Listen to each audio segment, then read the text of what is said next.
Hey everyone, it's Alec.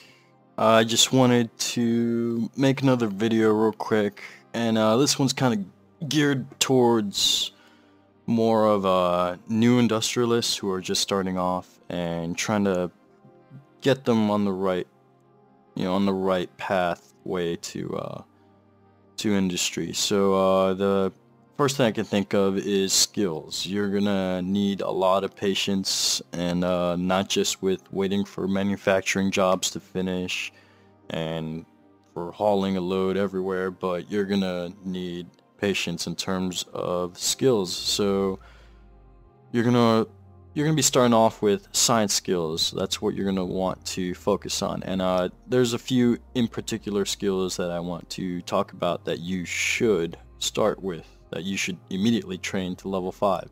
So one of those skills is laboratory operations. So laboratory operations, what that allows you to do is grants you the ability to run one additional research job per skill level.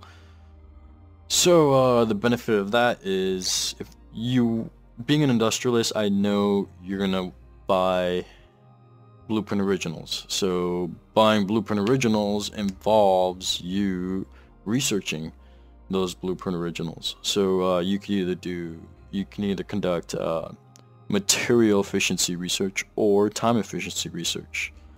And moving on real quick, I kind of want to make a short video so I can kind of help people get started first, and then I can kind of dive into some more deeper thought on certain skill levels or researching blueprints. But anyway, moving on, metallurgy. So metallurgy, it grants you a 5% bonus to material efficiency research speed.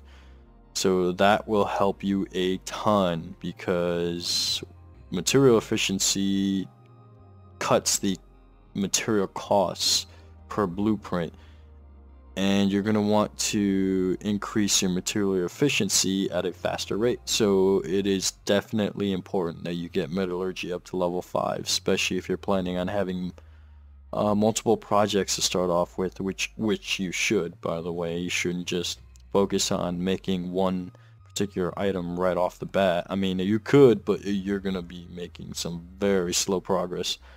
Anyway, moving on. The next skill is research. You're going to want to have research level 5 as well, and that is very similar to metallurgy, except it grants you 5% bonus to blueprint manufacturing time research.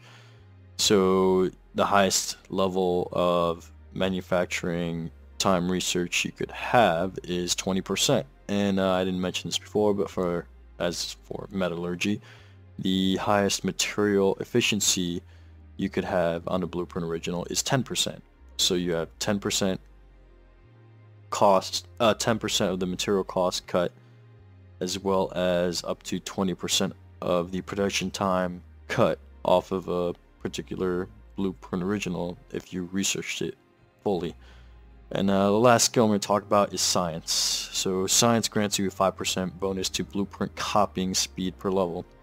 So copying, there's two things you can do with copying. No, there's plenty of things actually. The one thing I use copying for is Tech 2 manufacturing, invention in particular. So I'm not going to dive into that in this video, but is definitely a level 5 skill you must have, especially since if you want to make profits, you'll eventually get into T2 production.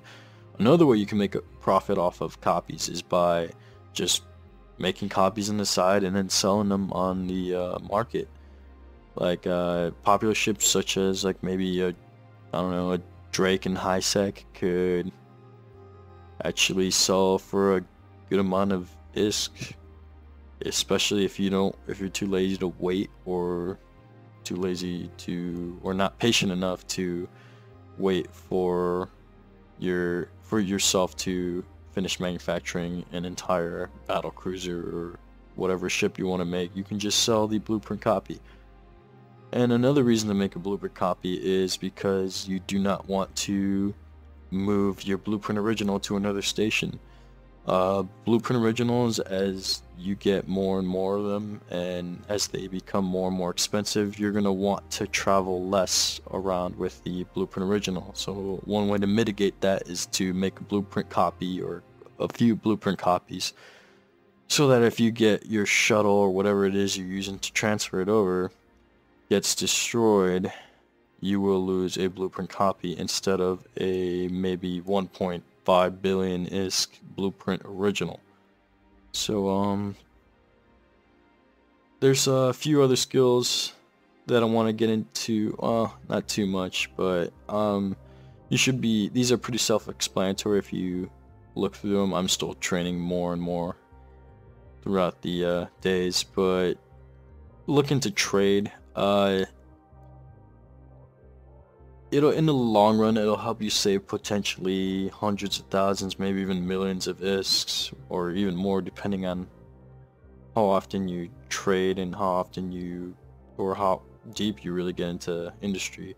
But trade skills are definitely something important that you should not overlook, especially if you want to cut as much cost as you can, because it does add up, and you could be saving millions of ISKs, or tens of millions, even maybe hundreds of millions, depending on how big you want your industry to grow.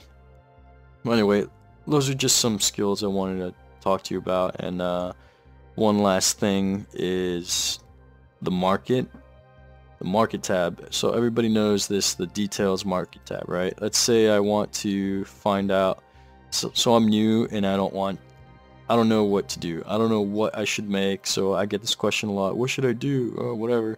Well, what do you want to do? Like, do you want to make ammo or modules? Or no, I want to make ships. Okay. So click on something. You gotta start off small. Let's say I'm in Minotaur space for now, so let's make, I don't know, something that'll sell well, right? So I'm not too familiar with Minotaur ships, but Rifter sounds good. How do I know if they sell well? Is it because there's a ton more here than there are of a, I don't know, of a breacher?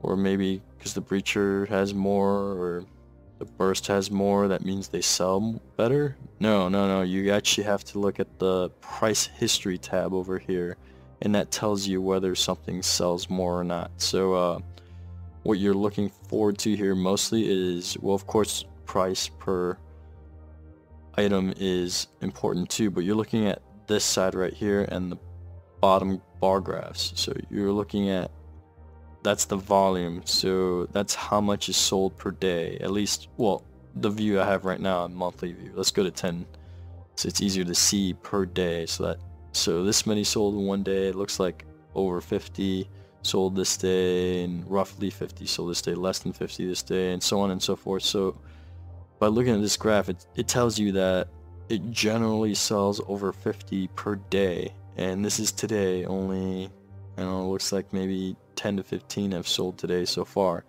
So let's look at the Rifter. Yeah, oh yeah, there's a noticeable difference. So if I had to choose between the Burst and the Rifter, I would hands down pick the Rifter to sell. Why? Because look at that, almost 200 per day sell. So anyway, that's a quick little tip on how to determine what you should invest in, what you should sell. But go ahead and play around and look for popular items that you'd like to see. And I'm going to go ahead and end this video, trying to make them as short as I can so I don't waste your time. But please, I would appreciate it if you left a like if this was helpful or not. And if you would like to see something different, please leave a comment in the comments section below, or just shoot me an email on YouTube or in game if you can. Thanks for watching, guys.